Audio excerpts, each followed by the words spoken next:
Hello everyone, this is Crota giving you a shoutcast in a game 2 between a player who says he's MarineKing and EmipreKas. MarineKing spawning as the blue Protoss player here on the top left hand side of the map. Meanwhile EmipreKas spawning as the green Terran. Terran versus Protoss on Shakuras Plateau. And we'll see what's going to go down in this matchup. Now, game 1 on Daybreak really tipped in favor of MarineKing just because he was so effective with his 4-gate. His 4-gate wasn't an all-in 4-gate either.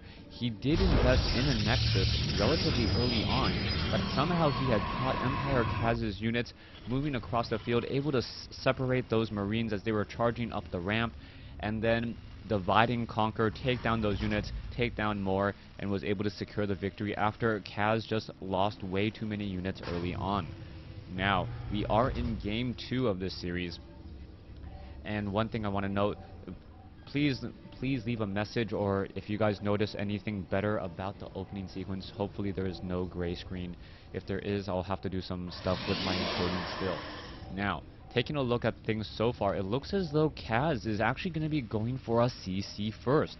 CC first here on Shakuras Plateau. It is a little bit of a risky maneuver, because your opponent has a general idea of where you have spawned. But it looks like MarineKing will also be going for a CC first, and because MarineKing has been using Chrono Boost, he has spent more on his probes, but it also means that he has more probes at this time, as we now see a Nexus going to be placed down. There you go, Nexus already being placed down here, meanwhile a command center being placed down.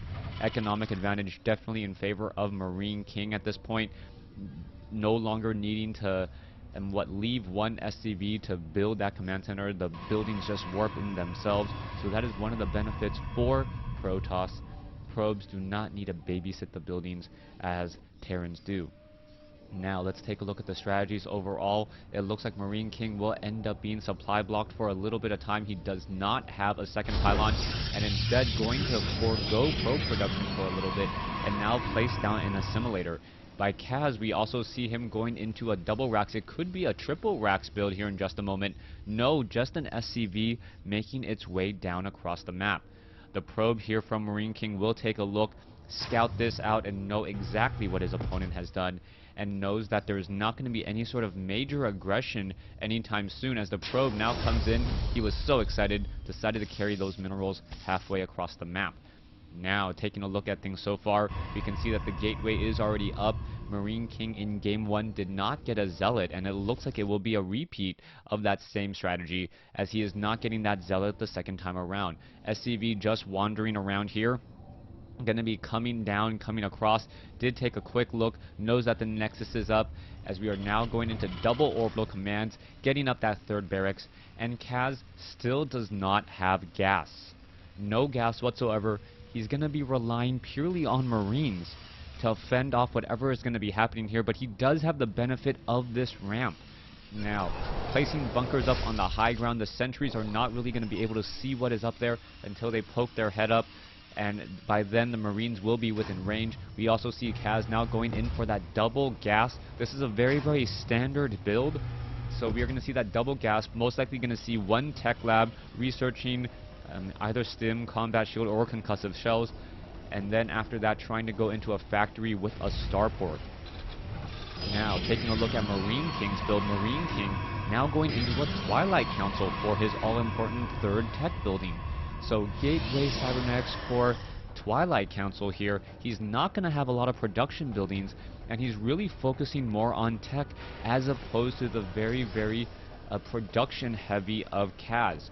Now, if Kaz is able to actually execute an attack sometime in the next 2 to 3 minutes before that tech can pay off, Kaz will take an upper hand. But the longer the game goes, or perhaps Dark Templars or Archons make their way into the game, or perhaps even Blink Stalkers, that could change the overall strategy. MarineKing does have a 46 supply count to 42. Kaz supply blocked for a small amount of time there, as we are going into a Dark Shrine. Factory now being placed down. We are going into concussive shells first, and Dark Templars are going to be making their way into the map, and this is going to be very scary. Most Terran players know that they need to set up an engineering base sometime around the 6-minute mark in order to get up missile turrets. You already see that the engineering bay is up, but Kaz is still not doing a good job scouting yet. He still doesn't know what's going on. He's going to be making a move out with what he thinks is a superior army, but with only 50 seconds left to go and also 2 more gateways coming in, there's plenty of gas for MarineKing, and based upon the energy on these orbital commands, he only has enough for 2 scanner sweeps. Stalkers are now backing off. You can see that there are sentries here, 2 sentries here to buy time with force fields. Missile turret has been established as well. And here we go. Here's the engagement. Force fields, are they going to come down? Yes, there you go. 1 Marauder and a couple Marines. 1 sentry does get taken down. Another Marine going to get taken down as well as the Stalkers now reinforce. 62 to compare to 76. Units are going to be backing off here. And now, where are those Dark Templars? Dark Templars could be making their way in now. I don't see a missile turret, though. I thought I saw one in production somewhere, but not quite sure, as Dark Templars are now making their way inside. Oh, where is that missile turret? The missile turret on the high ground. Beautifully played. All right, so this was a huge... Oh, that was a huge mistake by MarineKing, not taking down units as they were walking back. Kaz hiding this missile turret on the high ground, making it look like there was no detection whatsoever. But, and this was actually a beautiful plan here by Kaz. He set up these supply depots, forcing the Dark Templars to come into this area here. Wouldn't be able to get into the SCV mineral line. He took a look around and said, okay, I don't see a missile turret, I'm fine, I'm good. And then all of a sudden started getting shot at. MarineKing now following this up with a 3rd base though. And this is a really nice play by MarineKing. MarineKing knows that Kaz is going to be sitting inside his base. He wants to make sure that there's a lot of detection, and he's going to be playing a little bit more defensively. With that, setting up this base here is essentially what MarineKing needs to do. He has the tech advantage. He is now going for the economic advantage, as we now see the factory coming in from Kaz, floating its way in order to do some scouting. Yes, this is something that we will no longer see in Arctic Storm. Warhound is going to completely change Protoss and Terran matchup, as the Warhound is a completely different unit now. If you guys haven't watched my video, definitely check it out. Warhound does not attack air with missiles. It actually auto-targets mechanical units for free. Okay. Probes now being transferred down here at the 8 o'clock expansion location. You can see that the factory is still flying around. A lot of damage is being dealt, and Kaz thinks that he's in a very good spot. This is going to be dangerous, as we now see a drop now coming in on the top over here. There is 1 Dark Templar coming over, and a lot of units were taken down. How many workers were killed? Only 3. So what were the overall losses? Wow, Medevac just taking a lot more damage. I was expecting a drop. Trying to keep track of the minimap, didn't see it hug along the top side there, as we now see 2 proxy pylons in position, still ready to warp in, and now 1 Dark Templar making sure that there is no ninja expansion anywhere on the map. Now, MarineKing knows that he has an advantage, and he doesn't need to make a move. Anytime you make a move in StarCraft 2, you risk overexposing yourself and actually taking more damage. By MarineKing doing this particular, just sitting back and relaxing with his superior income, you can see that he is harvesting more gas, and he also has more harvesters. And there are currently 2 mules in play, but those mules are going to mean that there is no detection. Marauders and Marines now with the front door wall here. It looks like there is going to be a very large drop. Archon now coming in. Are those medevacs going to be able to pick up all the units? Stalker's able to blink forward, take in, and deal a lot of damage here. But this means that the main base is pretty much wide open. You see a large drop coming in. 4 medevacs ready to go. Warp-ins coming in. That means that all of these warp gates are on cooldown. Perhaps the worst possible timing. MarineKing going to lose these warp gates here. Needs to get reinforcements over, and this is going to be huge. Kaz now doing a drop over here as well. Will be able to take down the 3rd, as the Marauders and the Marines now just pushing their way into the main. We have 1 Marines and Marauders, 4 medevacs. Our sentries now pushing their way in. No Guardian Shield by MarineKing, not quite sure why, as the Dark Templars and Zealots are now making their way in. You can see that there are Stalkers here, and MarineKing with enough foresight to know that there would be some sort of two-pronged attack. However, MarineKing looks like he will end up losing the Nexus at the main, and things are not looking good. Only 10 workers killed. Sentry now trying to push their way in. Archon doing a good job, doing a lot of damage, especially with that Sentry adding on an additional 2 armor to the shield, as the medevacs now trying to run away. Stalkers, able to blink forward, taking down another medevac here. Kaz is now in a little bit of trouble. But MarineKing, let's take a look at the harvester count, 65 to 59. The real discrepancy is in the sheer army size.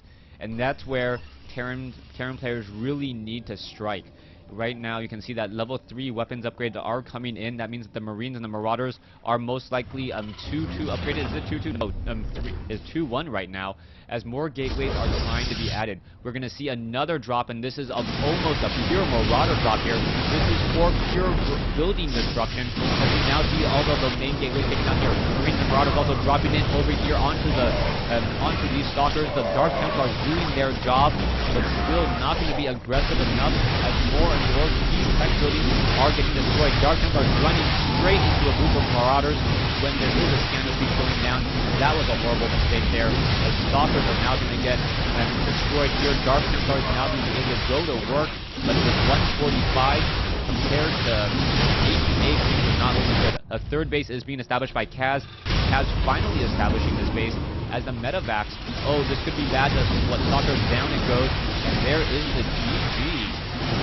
So beautifully played games here, as MarineKing did establish up a third base faster. He had stronger tech, and it really looked like Kaz was behind the 8 ball. But Kaz, with a really smart placement of a turret on the high ground, shut down any sort of Dark Templar harassment early in the game, was able to get in a free Dark Templar, and then with a couple key critical drops, just spamming medevacs, knowing that there were no Colossi, which was perhaps a decision, or Kaz knew that there was no Colossi tech coming in whatsoever, knew that the medevacs would just be free to train and not have to worry about Viking production. With that, with the number of barracks that we saw in the Terran player's base, there's the victory and game 2. So we are now all tied at 1 game apiece between MarineKing and EmipreKas.